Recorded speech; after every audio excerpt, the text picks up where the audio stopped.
जैसे आपकी कुंडली के अलग अलग भाव होते हैं, अलग अलग खाने होते हैं और उसमें अलग अलग ग्रह रहते हैं, बेहतर होने से कुंडली बेहतर हो जाती है और ग्रहों की स्थिति खराब होने से कुंडली बिगड़ जाती है।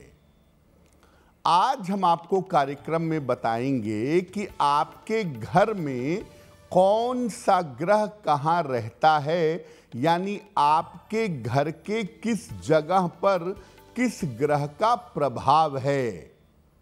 ये भी बताएंगे आपको कि राशि के अनुसार आपके घर में गड़बड़ियां कहाँ हो सकती हैं और उसको अगर आप नहीं सुधारते हैं तो जीवन में किस तरह की मुश्किलें पैदा हो सकती हैं। तो चलिए कार्यक्रम की शुरुआत करते हैं और सबसे पहले जानते हैं सप्ताह का मंत्र क्या है। सप्ताह का मंत्र है ओम भम भैरवाय अनिष्ट निवारणाय स्वाहा। ओम भम भैरवाय अनिष्ट निवारणाय स्वाहा। आपको जीवन में कभी भी ऐसा लगे कि आने वाले समय में कुछ बुरा होने वाला है, कुछ अनिष्ट होने वाला है, कोई बड़ी मुश्किल सामने आने वाली है, आपको जब भी ऐसा महसूस हो आप ओम भम भैरवाय अनिष्ट निवारणाय स्वाहा इस मंत्र का 108 बार रोज शाम को जप करना शुरू कर दीजिए। रोज शाम को जैसे जैसे आप ये मंत्र पढ़ते जाएंगे, आपके ऊपर आने वाला अनिष्ट, आपके जीवन में आ सकने वाली समस्या निश्चित रूप से समाप्त हो जाएगी। हमने आपको आरंभ में बताया कि जैसे कुंडली के अलग अलग खाने के ग्रह होते हैं, वैसे ही आपके घर के अलग अलग स्थानों के ग्रह भी होते हैं। सबसे पहले ये जानते हैं कि जिस घर में हम रहते हैं उस घर से हमारी किस्मत का क्या संबंध है। देखिए, घर के हर हिस्से से किसी न किसी ग्रह का संबंध होता है। आपका बेडरूम, आपकी रसोई, आपका गेस्ट रूम, हर इलाका किसी न किसी ग्रह से संबंध रखता है। इसीलिए घर के सारे हिस्सों को अगर आप ठीक रखें, घर के ग्रहों को ठीक करें, तो आप अपनी पूरी कुंडली को ठीक कर सकते हैं। होता क्या है, जो ग्रह कुंडली में कमजोर होता है, जो ग्रह कुंडली में गड़बड़ होता है, उससे संबंधित घर का हिस्सा भी गड़बड़ हो जाता है। तो जो ग्रह कुंडली में कमजोर हो या गड़बड़ हो, उससे संबंधित घर के हिस्से को ठीक करके आप कुंडली के ग्रह को मजबूत कर सकते हैं। यानी अगर मान लिया कुंडली में सूर्य गड़बड़ है, तो सूर्य का जो घर का हिस्सा है, अगर आप उसको ठीक कर लें तो आपकी कुंडली का सूर्य बेहतर होना शुरू हो जाएगा। इसी तरह से हम अगर घर के किसी हिस्से को गड़बड़ कर देते हैं तो कुंडली का संबंधित ग्रह भी गड़बड़ हो जाता है। मान लिया हम अपने घर में पानी की बर्बादी करते हैं, अपने बाथरूम में बेवजह पानी गिराते हैं, तो ये चंद्रमा को खराब करता है और ऐसी सिचुएशन में आपकी कुंडली का चंद्रमा गड़बड़ होना शुरू हो जाएगा और उसके अशुभ प्रभाव आपको जीवन में दिखने लगेंगे। अब हम जानते हैं कि घर के अलग अलग हिस्सों पर किस ग्रह का प्रभाव होता है।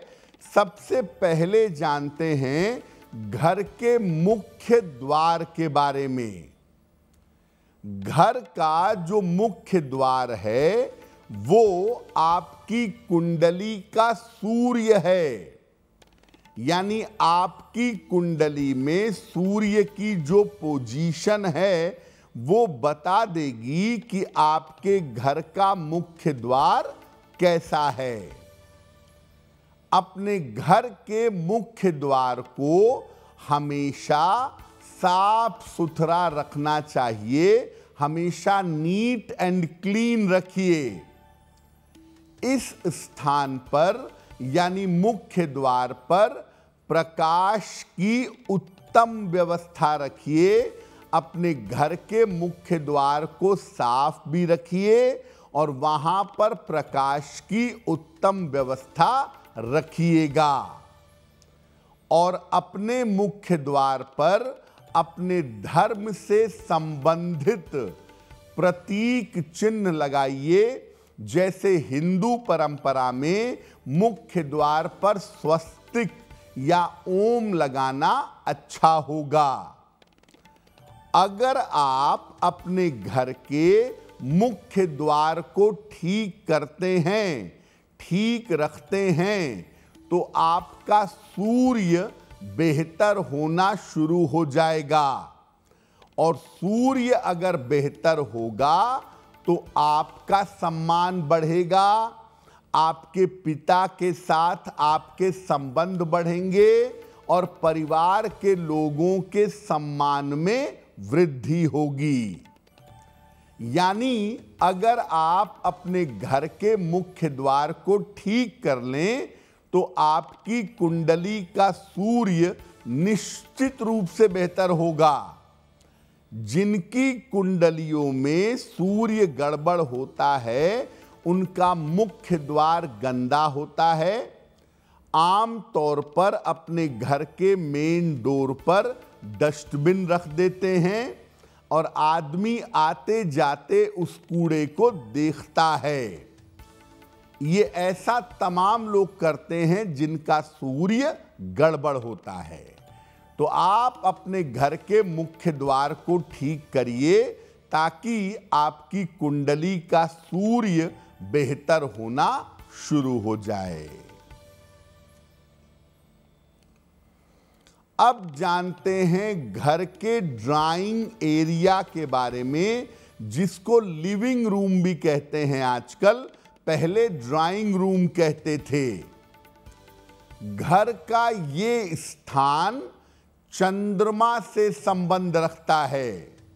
घर का जो लिविंग एरिया है, जो ड्राइंग रूम है, ये चंद्र से संबंध रखता है। घर के लिविंग एरिया को या ड्राइंग रूम को आप बेहतर करेंगे, आपका चंद्रमा बेहतर होना शुरू हो जाएगा। तो घर के लिविंग एरिया को हमेशा सुगंधित बनाए रखें और घर के ड्राइंग रूम में, लिविंग एरिया में बहुत सारा सामान मत भरिएगा। जहां तक हो सके लिविंग एरिया में या तो फूल लगाएं, ओरिजिनल फूल, या फूलों के चित्र लगाएं। ऐसा करने से चंद्रमा इंप्रूव होगा, घर की महिलाएं बेहतर होंगी, घर की महिलाओं का स्वास्थ्य बेहतर होगा और मानसिक स्थिति भी कुल मिला जुलाकर ठीक बनी रहेगी। यानी घर के ड्राइंग एरिया को अगर आप बेहतर रखते हैं, अगर आप बेहतर करते हैं, तो आपका चंद्रमा बेहतर रहेगा, और अगर आपका चंद्रमा बेहतर होगा तो आप किसी भी तरह की मानसिक समस्या से बच जाएंगे। अब बात करते हैं आपके रसोई घर की, आपके किचन की। जो घर की रसोई है, ये स्थान मंगल और कुछ मात्रा में सूर्य से संबंध रखता है। यानी आपकी कुंडली में मंगल और सूर्य की जैसी स्थिति होगी, आपकी रसोई की स्थिति भी आपके जीवन में वैसे ही रहेगी। बहुत सारे लोगों की रसोई गंदी रहती है, अव्यवस्थित रहती है, चीजें सिस्टम से नहीं रखते हैं। आप पक्के तौर पे जान लीजिए कि उनकी कुंडली में मंगल और सूर्य, इनकी स्थिति बेहतर नहीं है। रसोई घर को कैसे बेहतर करें? एक तो खिड़की निकलवा के, शीशा लगा के, जैसे भी संभव हो इस स्थान पर सूर्य का प्रकाश जरूर आना चाहिए। आपकी रसोई घर में 10 मिनट 15 मिनट सूर्य का प्रकाश आए तो बहुत अच्छा होगा। और रसोई के जो डब्बे हैं, जो बर्तन हैं, जो चीजें हैं, वो बिल्कुल ठीक से रखी हुई होनी चाहिए। जहां तक हो सके रसोई घर में हल्का लाल रंग या रेड कलर का कोई टोन या नारंगी रंग का प्रयोग करना चाहिए।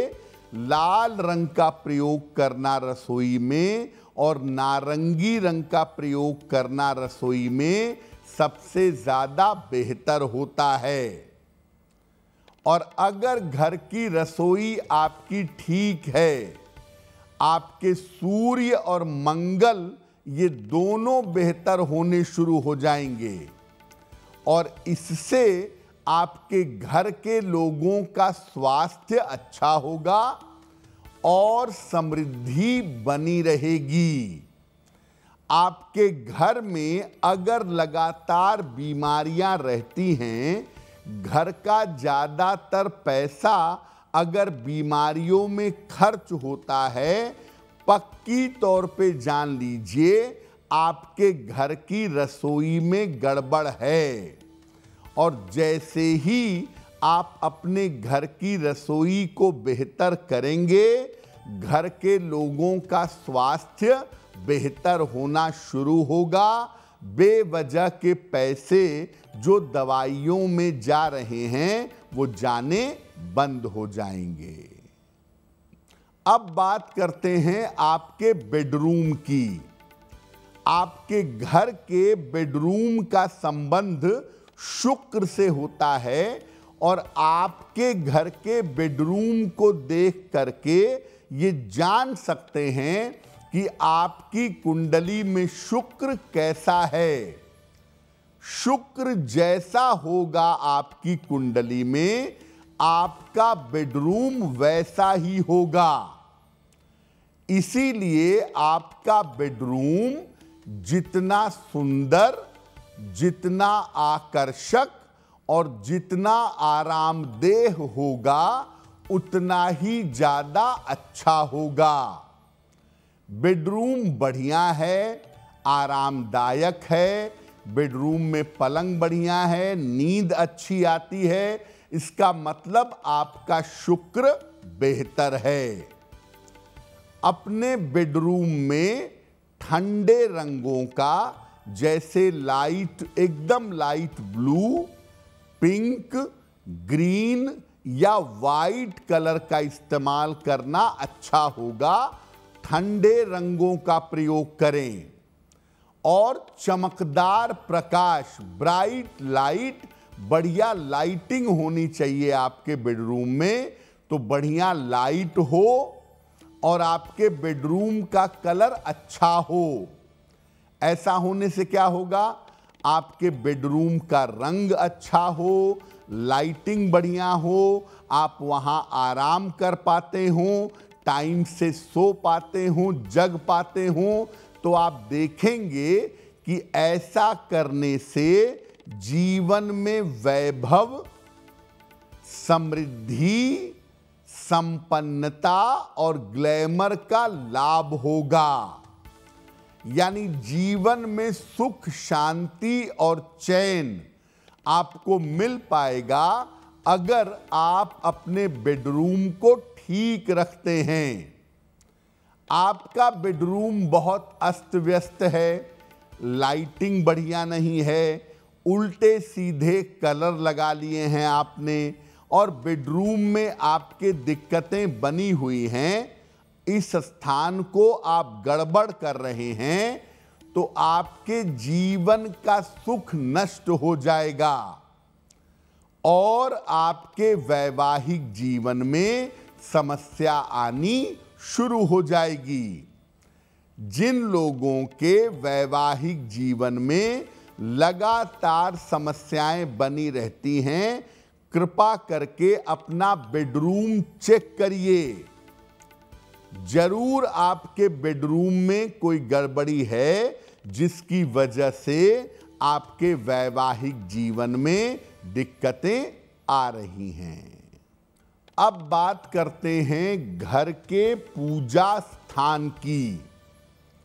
घर का जो पूजा स्थान है, ये आपके जीवन का सपोर्ट सिस्टम है। मुश्किल समय में ईश्वर की कितनी कृपा मिलेगी आपको, कितना सपोर्ट मिलेगा आपको, ये आपके घर का पूजा स्थान बता सकता है।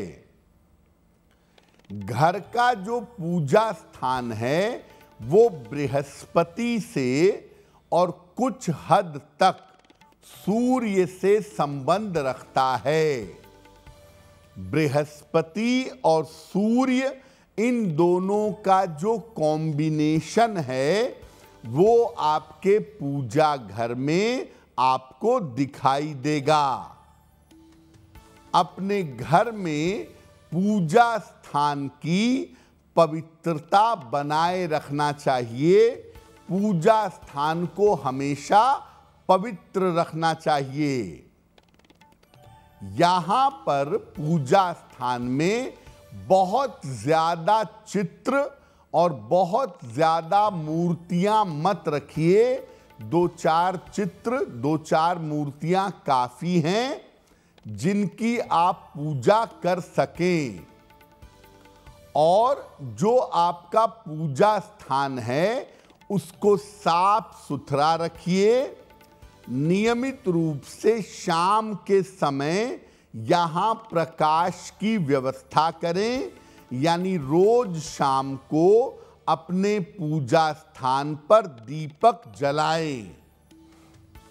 आपका पूजा स्थान सुंदर बना हुआ हो, साफ सफाई हो, पूजा स्थान पर आप रोज दीपक जलाते हों और उसको अच्छी तरह से रखते हों, तो ये पूजा घर अकेला आपके सूर्य और बृहस्पति को प्रबल कर देगा। और इस स्थान पर बैठ करके अगर आप प्रार्थना करेंगे, पूजा स्थान को बेहतर रखेंगे, तो सूर्य और बृहस्पति अपने आप बहुत ज्यादा मजबूत हो जाएंगे। जो लोग ये शिकायत करते हैं कि मुझे सही समय पर ईश्वर का साथ नहीं मिलता, या जो लोग ये शिकायत करते हैं कि भगवान की कृपा का अनुभव नहीं होता, ऐसे लोग अपने घर के पूजा स्थान पर जरा ध्यान दें, अपने घर के पूजा स्थान को जरा बेहतर कर लें। उनको ईश्वर की कृपा मिलेगी भी और अनुभव भी जरूर होगा। अब बात करते हैं आपके घर के बाथरूम की। बाथरूम के बारे में हम सोचते हैं कि ठीक है, बहुत महत्वपूर्ण जगह तो है नहीं, लेकिन मैं आपको बता दूं कि आपके घर का बाथरूम बहुत ज़्यादा इम्पॉर्टेंट है, बहुत ज़्यादा महत्वपूर्ण है। आपके घर का बाथरूम राहु, केतु और शनि से संबंध रखता है। ज्यादातर मामले में बाथरूम राहु केतु से संबंध रखता है और कुछ हद तक शनि से संबंध रखता है। वैसे तो पानी की बर्बादी कहीं भी नहीं करनी चाहिए, लेकिन बाथरूम में इस बात का ज्यादा ध्यान रखें कि पानी की बर्बादी ना हो, और जहां तक हो सके आपके बाथरूम में एग्जॉस्ट फैन लगा हो ताकि हवा का वेंटिलेशन हो। बाथरूम में लाइटिंग ठीक होनी चाहिए। बाथरूम का प्रयोग करते समय तो आप दरवाजा बंद करेंगे ही, लेकिन सामान्यतः भी बाथरूम का दरवाजा घर में हमेशा बंद रखना चाहिए। बाथरूम का दरवाजा हमेशा खोल करके ना रखें। आपका बाथरूम साफ सुथरा है, बाथरूम में गंदगी नहीं है, पानी की बर्बादी नहीं होती है, तो आप इस स्थान को अगर ठीक रखते हैं तो आपकी उतार चढ़ाव से रक्षा होगी और आपके जीवन का संघर्ष कम हो जाएगा। जो लोग अपने बाथरूम को साफ सुथरा नहीं रखते, गंदा रखते हैं, अक्सर वो ज्यादा बीमार होते हैं। और दूसरे नंबर पे ऐसे लोगों के जीवन में करियर को लेके, पैसे रुपए को लेके लगातार उतार चढ़ाव बना रहता है। तो हमने आपको ये बता दिया कि देखिए, आप अपने घर को अच्छा रखेंगे तो आपके ग्रह बेहतर होंगे, और आपके ग्रह बेहतर होंगे तो कुंडली पर इसका शुभ प्रभाव जरूर पड़ेगा। अगर आप मुझसे जुड़ करके अपनी समस्याओं का समाधान चाहते हैं और चाहते हैं कि आपकी समस्याओं को ज्योतिष के माध्यम से सुलझाया जाए, तो आप हमसे संपर्क कर सकते हैं, जुड़ सकते हैं एस्ट्रो तक पर।